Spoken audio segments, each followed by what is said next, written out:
بسم الله الرحمن الرحيم، والصلاة والسلام على أشرف الأنبياء سيدنا محمد صلى الله عليه وسلم.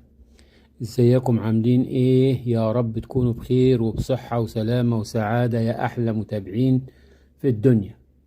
فيديو النهاردة إن شاء الله فيديو مميز جدا جدا. هنعمل مع بعض النهاردة القراقيش الفلاحي المبسوسة بطريقة هتكون ناجحة معاكي من أول مرة إن شاء الله، بسيطة سريعة بمقادير مظبوطة. احنا كنا وهقول لكم معلومات يمكن أول مرة تعرفيها. أنا عايز أقول لك إن ريحتها هتكون قلب المكان كله، يمكن هتجيب كده من أول الشارع. ما طولش عليكم، بس يا ريت نتابع الفيديو للآخر عشان في تكات لازم تعرفوها. وما ننساش إعجاب للفيديو ومشاركة لكل حبايبنا. ويلا بينا على الطريقة. معانا 1.5 كيلو دي منخول، نخلة كويسة، عليه 1 كوباية من السكر، وعليه 4 معالق سمسم، وعليه ذرة ملح، نص معلقة صغيرة ملح. ونبتدي نقلب المكونات دي كلها مع بعض. وبعد كده معانا 600 جرام سمنة على زيت. طبعا هنعمل الخميرة الأول. حطينا معلقة سكر على 1.5 معلقة خميرة على نص كوباية مية. ومعانا 600 جرام سمنة دافية، مش مغلية، دافية. هنبتدي نقلبها في الدقيق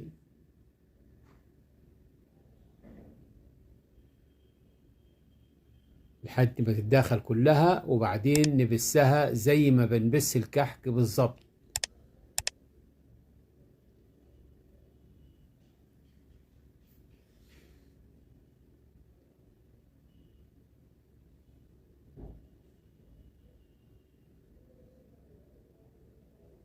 بعدين هنبتدي نبسها بعد ما قلبناها كده، هنبتدي نبسها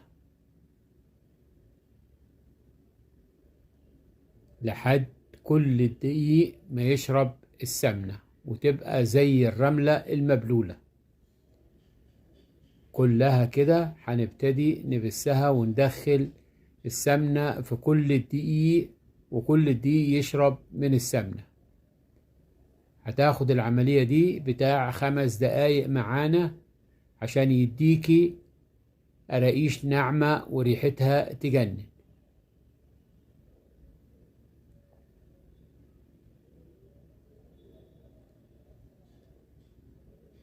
زي ما انتوا شايفين كده بنبسها لحد ما يتداخل كل السمنة مع بعض، السمنة والزيت مع الدقيق. بعد كده بنجيب الخميرة. طبعا الخميرة شايفين عملت ازاي، خميرة ناجحة ممتازة 100%. اللهم صل على النبي، خميرة في منتهى الحلاوة. بنبتدي بعد كده نحط لها كوباية مية دافية، دافية مش سخنة. ونبتدي مش نعجن، نقلب فيها تقليب بس لحد ما تتداخل كلها وتدينا عجينة طرية، مش عجين. لحد ما تدينا عجينة طرية نقلب فيها كده لحد ما يتداخل كل المية مع العجين وتدينا عجينة طرية. يا صباح الرعب، الساعة 6 وعلى المقيمين خارج مدينة الرعب المحافظة على بنزود المية واحدة واحدة، ما نزودهاش مرة واحدة عشان ايه ما تزيدش معانا في العجين.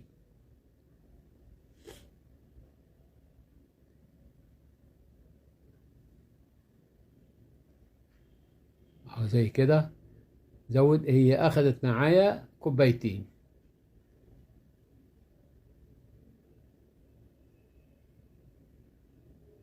شايف انا ما بعجنش، بحاول الم العجين بس، وكده اتلم العجين معانا. هنغطيه نريحه لمدة ساعة. يعني احنا في الجو الشتاء دلوقتي. بعد ساعة خدناه وجبنا الصاج مش مدهون زيت. الصاج مش مدهون زيت لأن هي السمنة والزيت اللي موجود فيه كفاية. هنيجي نفردها في الصاج، نفرد العجين كله في الصاج ده. هنفرده بالإيد الأول، وبعد كده نجيبه بالنشابة لحد ما نملأ الصاج كله ويبقى متساوي الارتفاع. كل الارتفاع متساوي على الصاج كله.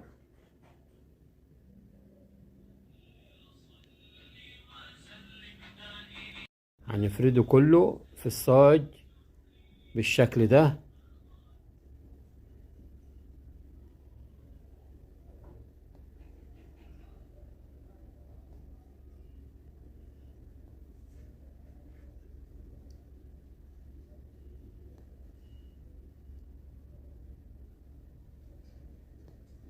هنجيب بقية العجين ونحطه برضه، ونبتدي نفرد بالطريقة دي في كل المقادير بتاعتنا.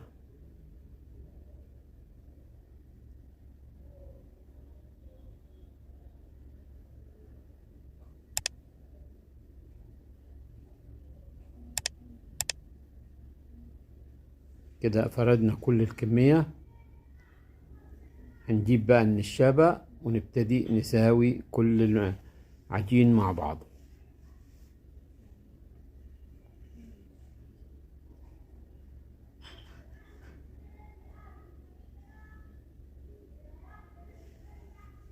نبتدي نساويه بالنشابة بحيث ما تبقاش حتة عالية وحتة واطية، يبقى كله متساوي الارتفاعات، كل الارتفاع متساوي.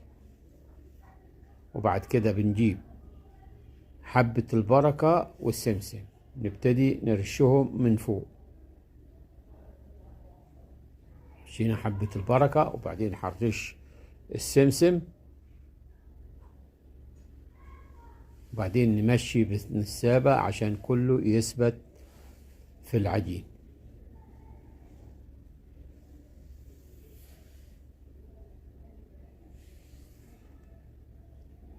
كده بنثبت كل حبة البركة والسمسم في العجين، بحيث ما يقعش مننا.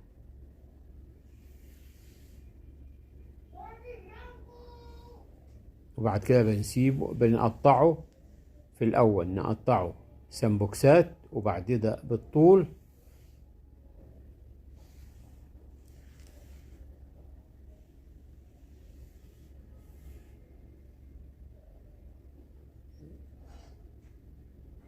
هنقطعه بالطريقة دي. هنكمل كل الصاج بالطريقة دي بحيث الصوابع تكون كلها متساوية.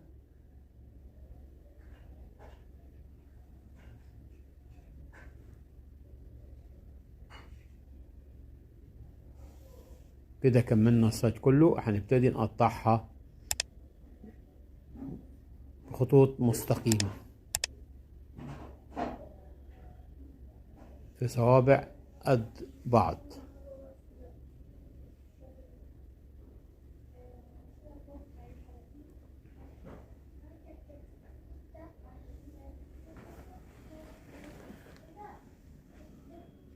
هنكمل الصاج بالطريقة دي.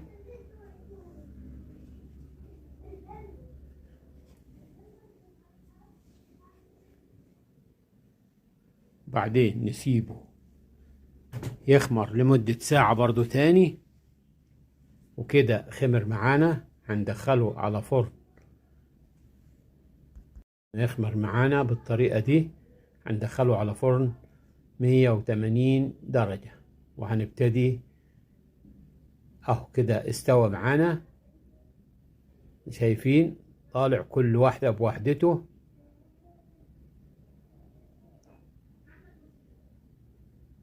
وهندخله الفرن تاني عشان ننشفه.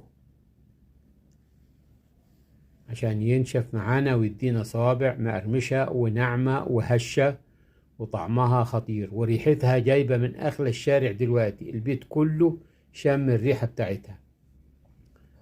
فريت تجربوه. وده بعد ما حمصناه، شايفين